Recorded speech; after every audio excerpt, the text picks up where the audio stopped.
अस्सलाम वालेकुम स्टूडेंट्स हम चैप्टर नंबर 10 कर रहे थे कंग्रुएंट ट्रायंगल्स का। आज बेटा हम इस चैप्टर की रिव्यू एक्सरसाइज करेंगे।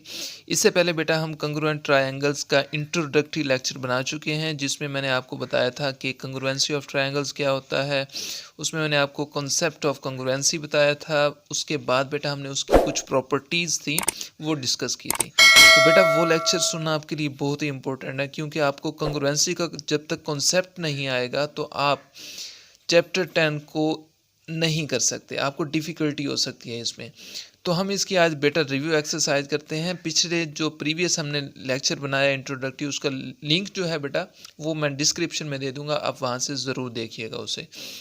तो इसकी रिव्यू एक्सरसाइज है बेटा 10 की, जिसका क्वेश्चन नंबर 1 है, which of the following statements are true and which are false.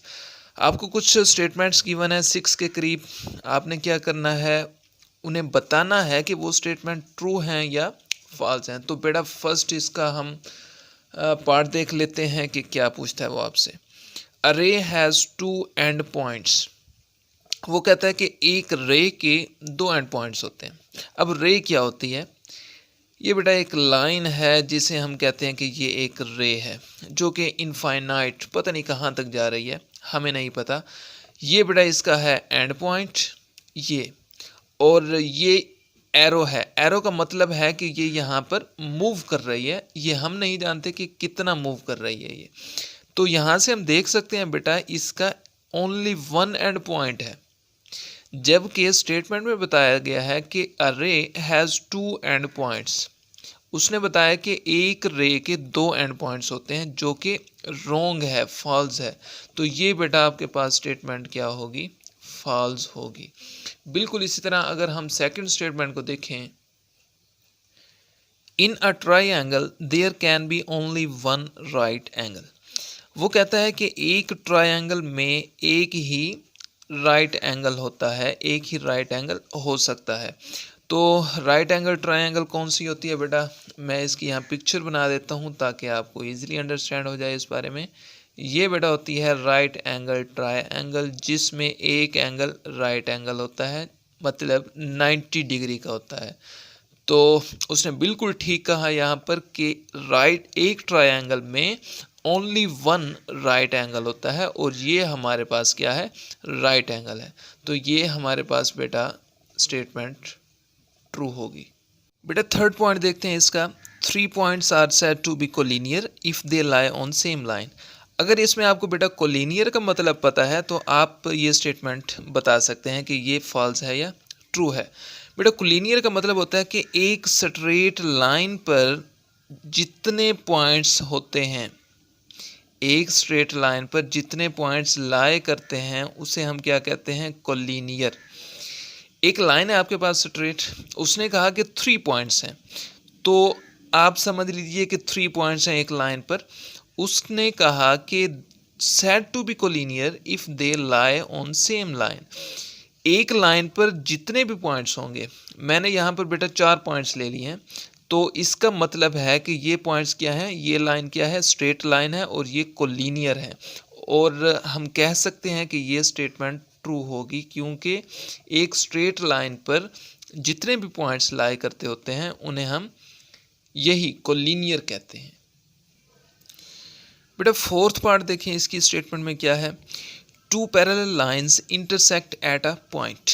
वो कहता है कि 2 पैरेलल लाइंस हैं जो कि एक पॉइंट पर इंटरसेक्ट करती हैं। इंटरसेक्ट मतलब एक पॉइंट पर मिलती हैं। अब ये हम प्रूव करते हैं कि क्या पैरेलल लाइंस एक पॉइंट पर मिल सकती हैं या नहीं मिल सकती। बेटा ये एक लाइन और ये दूसरी लाइन, इन दो लाइंस को क्या कहेंगे कि ये 2 लाइंस आपस में पैरेलल हैं। इन दोनों को क्या कहेंगे कि ये 2 लाइंस आपस में पैरेलल हैं। और ये 2 लाइंस बेटा कभी भी आपस में एक पॉइंट पर नहीं मिल सकती। ये एक ही डिस्टेंस के साथ, देखें यहाँ भी एक ही डिस्टेंस है, एक जैसा डिस्टेंस है, और यहाँ पर भी एक जैसा डिस्टेंस है। ये इतने ही डिस्टेंस के साथ बेटा मूव करती रहती हैं, ये कभी भी आपस में इंटरसेक्ट नहीं करती। तो हम कह सकते हैं कि ये स्टेटमेंट क्या होगी? फॉल्स होगी। फिफ्थ पार्ट है बेटा, इसमें स्टेटमेंट देखते हैं। 2 lines can intersect only at 1 point. इसमें वो कहता है कि दो लाइंस हैं जो कि इंटरसेक्ट कर सकती हैं, मतलब मिल सकती हैं ओनली एट 1 पॉइंट, एक पॉइंट पर। तो ये बिल्कुल सही, उसने सही कहा, क्योंकि ये देखें ये एक लाइन है बेटा और ये दूसरी लाइन है। तो आप देख सकते हैं तो ये कहीं ना कहीं आपस में ज़रूर मिलती हैं, इनका एक कॉमन पॉइंट होता है। ये देखें ये एक लाइन दूसरी लाइन ने इसे क्रॉस किया तो यहाँ पर ये इंटरसेक्ट कर गई। तो इस स्टेटमेंट को हम कह सकते हैं कि ये स्टेटमेंट क्या होगी, ट्रू होगी। इसका लास्ट पार्ट है बेटा 6 part. A triangle of congruent sides has non congruent angles. एक ट्रायंगल है, कहता है उसकी कंग्रुएंट साइड्स हैं और नॉन कंग्रुएंट उसके एंगल्स हैं। बेटा ये तो हो ही नहीं सकता कि उसके नॉन कंग्रुएंट एंगल्स हों, क्योंकि ये आपके पास से एक देखें ये ट्रायंगल है और ये हमें पता है कि कंग्रुएंसी में क्या होता है कि साइड्स आपस में इक्वल होती हैं, बराबर होती हैं। ये साइड इसके इक्वल होगी और बिल्कुल इसी तरह। अब उसने कहा कि हैज़ नॉन कंग्रुएंट एंगल्स, ये तो हो ही नहीं सकता बेटा। अगर ये एंगल सेम है तो ये भी इसके जैसा ही होगा, बिल्कुल ये एंगल्स आपस में बराबर होंगे, क्योंकि कंग्रुएंसी में हमने पढ़ा था कि ट्रायंगल्स की शेप एक जैसी होती है, साइज एक जैसा होता है और उनके एंगल्स भी सेम होते हैं। तो ये उसने बात यहाँ पर गलत की है, तो हम यहाँ पर लिखेंगे कि ये स्टेटमेंट फॉल्स है। ये बेटा हमारे थे फर्स्ट क्वेश्चन। क्वेश्चन नंबर 2 है बेटा, if triangle ABC is congruent triangle LMN then. आपने तीन चीज़ें फाइंड करनी है इसमें, measure angle M, measure angle N and measure angle A। अब इसमें अगर आप गौर करें तो उसने कहा कि triangle ABC is congruent. Congruent का मैंने आपको पहले भी बताया था कि जिसकी सेम शेप हो, दो ट्रायंगल्स की सेम साइज़ हो और सेम एंगल्स हो। तो ये आपके पास है measure angle ABC is congruent है मैयर एंगल LMN, मतलब कि ये दोनों ट्राई एंगल्स एक दूसरे के सेम हैं, एक जैसी हैं इस स्टेटमेंट के मुताबिक। तो अब हमने सबसे पहले इसमें फाइंड करना है कि मैयर एंगल M। अब बहुत इजी वे है बेटा, आप ज़रा गौर से समझिएगा। ये है मैयर एंगल M। इसमें देखें कि एंगल कौन सा है। इसमें मैयर एंगल M पर एंगल बनता है बेटा 30 डिग्री। अब आप इस ट्रायंगल पर मूव करें और देखें कि 30 डिग्री कहाँ पर खड़ा है। आप देख सकते हैं कि ये 30 डिग्री है और मैयर एंगल B पर मौजूद है। तो हम इसका आंसर बेटा इजीली दे सकते हैं कि मैयर एंगल B पर क्या बनता है, 30 डिग्री बनता है। Measure angle M is equal है मैयर एंगल B, क्योंकि इन दोनों का एंगल 30 डिग्री है। अब हम सेकंड फाइंड करते हैं Maihar angle N। Maihar angle N पे देखें बेटा डिग्री है यहाँ पर 60 डिग्री। तो अब इस ट्रायंगल पर मूव करें और देखें कि 60 डिग्री कहाँ पर खड़ा है बेटा, ये खड़ा 60 डिग्री और यहाँ है मैयर एंगल C। तो हम कह सकते हैं कि मैयर एंगल N वो बराबर है मैयर एंगल C के, क्योंकि दोनों का एंगल 60 डिग्री है। और थर्ड आपसे पूछता है कि मैयर एंगल A किसके इक्वल होगा। तो हम बता सकते हैं कि मैयर एंगल A यहाँ पर 90 डिग्री है। इस ट्रायंगल पर मूव करें तो 90 डिग्री बेटा L पर मौजूद है, मैयर एंगल L पर। तो हम कह सकते हैं कि मैयर एंगल जो है वो L के बराबर है। Measure angle A is equal है मैयर एंगल L, क्योंकि दोनों का बेटा एंगल है 90 डिग्री। तो ये बेटा हमारे आंसर आ गए। क्वेश्चन नंबर 3 है बेटा, इसमें वो आपसे क्या डिमांड कर रहा है देखते हैं। If triangle ABC is congruent triangle LMN then find the unknown x। इसमें आपने एक अननोन वैल्यू x फाइंड करनी है। ये दो आपको ट्रायंगल्स गिवन है बेटा ABC और LM एंड N। तो इसमें हमने x फाइंड करना है। तो इसमें हम करते क्या है वो देखें, ज़रा गौर कीजिएगा बेटा। इसमें हम कह सकते हैं कि मैयर एंगल A जो है वो 40 डिग्री है और यहाँ इस ट्रायंगल में अगर हम गौर करें तो 40 डिग्री बेटा यहाँ पर खड़ा है मैयर एंगल L पर। तो हम यहाँ लिख सकते हैं Maihar angle A is equal, क्योंकि इक्वल क्यों लगा रहे हैं, क्योंकि दोनों का डिग्री सेम है 40-40। तो हम लिख सकते हैं Maihar angle A is equal है मैयर एंगल L के। जो कि हमारे पास है 40 डिग्री के। दोनों बेटा इक्वल हैं और दोनों की डिग्रीज भी सेम है, तो हम ये लिख सकते हैं। बिल्कुल इसी तरह हम लिख सकते हैं कि मेजर एंगल बी का डिग्री है 80 डिग्री, और यहाँ पर इस ट्रायंगल में देखें तो 80 डिग्री एम पर मौजूद है, तो हम लिख सकते हैं बेटा measure angle B is equal है मेजर एंगल एम के, जो कि इनका बेटा डिग्री है 80 डिग्री। अब थर्ड पे क्या है आपके पास सी, मेजर एंगल सी का डिग्री है बेटा 60 डिग्री, और यहाँ से मेजर एंगल एन पर एक्स डिग्री है जो कि अननोन है और ये हमने फाइंड करना है। तो हम लिख सकते हैं यहाँ पर measure angle C is equal है मेजर एंगल एन जो कि है 60 डिग्री। अब मेजर एंगल एन क्या है बेटा, यहाँ पर अननोन है, क्या है वो एक्स, जो कि हमने फाइंड करना है। चूंकि measure angle C is equal है, इक्वल का मतलब होता है कि ये बराबर हैं दोनों, तो ये दोनों क्या हैं कि 60 डिग्री के बराबर होंगे। मेजर एंगल एन हमारे पास जो कि अननोन है, तो ये भी हम कह सकते हैं कि ये क्या होगा, ये भी 60 डिग्री के बराबर होगा, जो कि हमारे पास अननोन था, और ये हमने बेटा इसका आंसर फाइंड कर लिया। बेटा क्वेश्चन नंबर 4 देखते हैं। Find the value of unknowns for the given congruent triangles. ये आपको दो ट्रायंगल्स गिवन है बेटा, लेकिन उसने किया है कि आपको एक ही शेप में दो ट्रायंगल्स बनाकर दे दिए हैं। ये इनकी बेटा कॉमन लाइन है, ये फर्स्ट ट्रायंगल है और ये बेटा सेकंड ट्रायंगल है। तो इसमें हमने करना क्या है, find the values of unknowns. आपने अननोन्स की वैल्यूज़ को फाइंड करना है। अननोन्स क्या है इसमें, एक तो आपके पास m है और दूसरा बेटा आपके पास क्या है x, ये खड़ा x। तो ये दो चीज़ें हमने बेटा फाइंड करनी है, m एंड x, इनकी वैल्यूज़ बेटा हमने यहाँ से फाइंड करनी है। अब देखिए उसने क्या कहा इसमें कि ये लाइन इस लाइन के इक्वल है और ये दो लाइंस बेटा लाइन सेगमेंट्स जो हैं ये आपस में इक्वल हैं। तो हमारे पास गिवन क्या है, इसमें हम लिखेंगे given that triangle A B D is congruent है ट्रायंगल ए सी डी, क्योंकि मैंने कहा कि ये दो ट्रायंगल्स हैं और उसने कंबाइन करके लिखी हुई हैं आपके पास। तो हम लिखेंगे triangle A B D is congruent है triangle A C and D.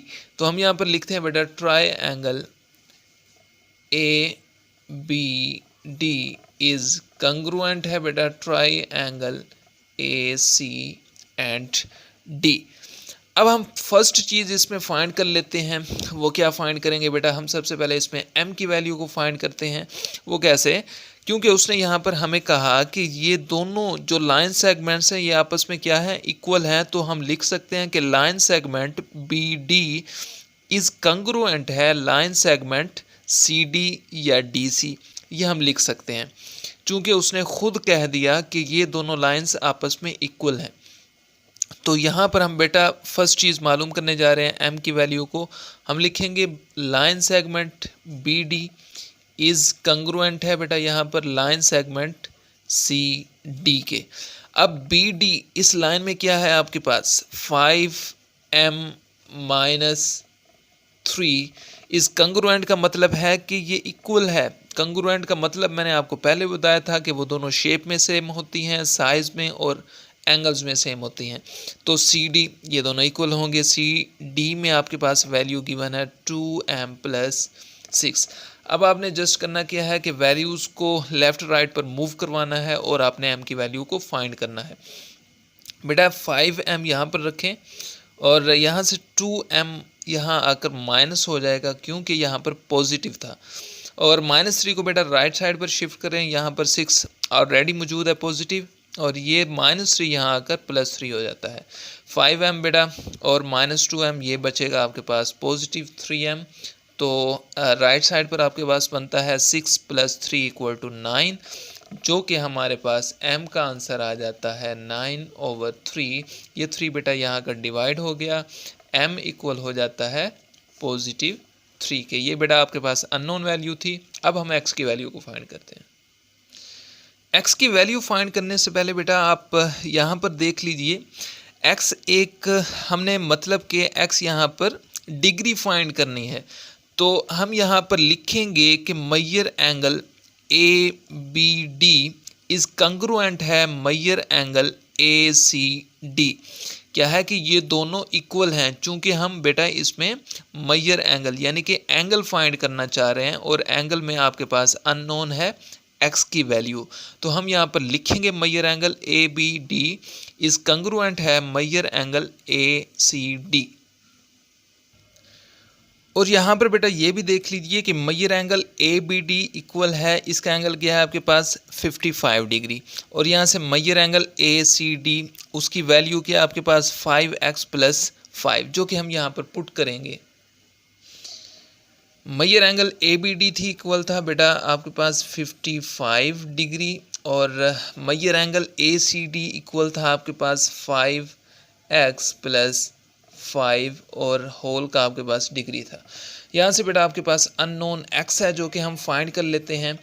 आपने करना क्या है कि ये 55 = 5x + 5, यहाँ पर बेटा 5x रखें राइट साइड पर और यहाँ पर 55 ऑलरेडी मौजूद है लेफ़्ट साइड पर, +5 बेटा यहाँ पर लेकर आएँ तो -5 हो जाएगा, जो कि 55 से माइनस करेंगे तो आपके पास बेटा 50 बचेगा और यहाँ पर 5x। चूँकि हम x की वैल्यू को फाइंड करना चाह रहे हैं बेटा तो 50/5 बन जाएगा। 5 चूँकि यहाँ पर मल्टीप्लाई हो रहा था यहाँ आकर डिवाइड हो जाएगा, तो आपके पास सिंपली बेटा आंसर आ जाता है x का 10। जब आप इससे कट करेंगे तो आपके पास इसका आंसर 10 आएगा और ये डिग्री में आएगा बेटा। और ये हमने दो चीज़ें फाइंड करनी थी, एक x की वैल्यू और एक m की। तो हम यहाँ पर लिखेंगे हिंस x आपके पास आया बेटा 10 डिग्री और m हमने निकाला था = 3। बेटा क्वेश्चन नंबर 5 देखते हैं इसमें। If triangle P Q R is congruent triangle A B C then find the unknowns. ये आपको एक ट्रायंगल गिवन है पी क्यू एंड आर और ये दूसरी ट्रायंगल गिवन है आपको triangle A B and C, और उसने कहा कि ये कंग्रुएंट है, मतलब कि साइज़ में भी सेम है, शेप में भी सेम है और एंगल्स में भी सेम है। तो कंग्रुएंट का मतलब ये हुआ। अब उसने कहा कि आपने फाइंड करना है अननोन्स। मतलब अननोन्स क्या है इसमें बेटा, एक तो आपके पास है x, यहाँ से मैं हाईलाइट कर देता हूँ, और दूसरी आपके पास है बेटा अननोन वैल्यू z यानी कि z, और थर्ड है बेटा यहाँ से y की वैल्यू। तो ये हमने फाइंड करके बतानी है उसे। मतलब फर्स्ट आपने फाइंड करनी है x की वैल्यू, सेकंड आपने z की वैल्यू फाइंड करनी है और थर्ड y की वैल्यू को फाइंड करना है। इफ़ अगर हमारे पास बेटा यहाँ पर गिवन है ट्रायंगल पी क्यू आर जो कि कंग्रुएंट है बेटा ट्रायंगल ए बी सी के। कंग्रुएंट मतलब दोनों ट्रायंगल सेम हैं। तो इसमें सबसे पहले हम बेटा x की वैल्यू को फाइंड कर लेते हैं। ये खड़ा है x, तो हम क्या करते हैं यहाँ पर लाइन सेगमेंट ले लेते हैं क्यू पी या पी क्यू, एक ही बात है। लाइन सेगमेंट आपके पास है पी क्यू जो कि कंग्रुएंट है बेटा यहाँ पर लाइन सेगमेंट ए बी के। आपने लाइंस को एक जैसा लेना है। ये देखें एंगल के साथ वाली लाइन है पी क्यू और यहाँ से भी एंगल के ये साथ वाली लाइन है ए बी। तो ये दोनों इक्वल होंगी किसके मुताबिक, कंग्रुएंट के मुताबिक। तो हम यहाँ पर लिख सकते हैं line segment P Q is congruent किसके है आपके पास यहाँ पर, लाइन सेगमेंट ए बी के। तो ये हमने लिख दिया ए बी के। अब लाइन सेगमेंट बेटा पी क्यू ये क्या है x, जो कि अननोन है, जो हमने फाइंड करना है। और यहाँ से लाइन सेगमेंट ए बी देखें तो ये 3 सेंटीमीटर है। तो पी क्यू आपके पास था x और यहाँ से बेटा ए बी था आपके पास 3 सेंटीमीटर। तो ये हमने x की वैल्यू को फाइंड कर लिया है। अब हम बेटा z की वैल्यू को फाइंड करते हैं, मतलब z की वैल्यू को। तो इसमें आप देखें कि बी सी लाइन जो है ये लाइन सेगमेंट इक्वल होगी आपके पास क्यू आर के, क्योंकि ये जो 90 डिग्री का आपके पास एंगल गिवन है ये लाइन और यहाँ से क्यू आर लाइन ये भी 90 डिग्री पर लाई कर रही है, तो ये दोनों इक्वल होंगी। तो हम यहाँ पर लिख सकते हैं जो आपके पास लाइन सेगमेंट है बी सी वो कंग्रुएंट होगी बेटा लाइन सेगमेंट क्यू आर के। और यहाँ पर हम देख सकते हैं जो बी सी लाइन है वो आपके पास जी है जो कि अननोन है और ये हमने फाइंड करनी है। और यहाँ से क्यू आर लाइन बेटा ये 4 सेंटीमीटर, तो यहाँ आप लिख सकते हैं बी सी वो है आपके पास सॉरी जेड के जो कि हम फाइंड कर रहे हैं, और क्यू आर लाइन है आपके पास 4 सेंटीमीटर, और ये बेटा आपके पास इसका आंसर आ गया। अब बेटा एक ही लाइन बच गई है आपके पास दोनों ट्रायंगल्स की, एक आपके पास है पी आर यहाँ से और दूसरी है बेटा ए सी लाइन। बाकी दो हम यूज़ कर चुके हैं और इनके आंसर्स भी फाइंड कर चुके हैं। अब आपके पास एक लाइन रह गई दोनों की, ए सी लाइन और यहाँ से पी आर लाइन। तो हम क्या करते हैं इनसे y की वैल्यू को फाइंड कर लेते हैं। तो हम यहाँ पर लिखेंगे ए सी लाइन सेगमेंट इज कंग्रुएंट है बेटा लाइन सेगमेंट पी आर के। अब यहाँ से हम देख लेते हैं कि ए सी लाइन में क्या गिवन है आपको बेटा, ये देखें ए सी लाइन इसमें गिवन है y-1, और यहाँ से पी आर लाइन में देख लें यहाँ है आपके पास 5 सेंटीमीटर। ये हम यहाँ पर पुट करके बेटा y की वैल्यू को फाइंड कर लेते हैं। ए सी लाइन था आपके पास y-1 और पी आर लाइन था बेटा आपके पास इक्वल थी 5 सेंटीमीटर के। तो यहाँ से बेटा हम y की वैल्यू को फाइंड करना चाह रहे हैं, तो -1 इक्वल के दूसरी साइड पर जाएगा तो +1 हो जाएगा, और आपके पास जो y का आंसर बन जाएगा वो है 6 सेंटीमीटर।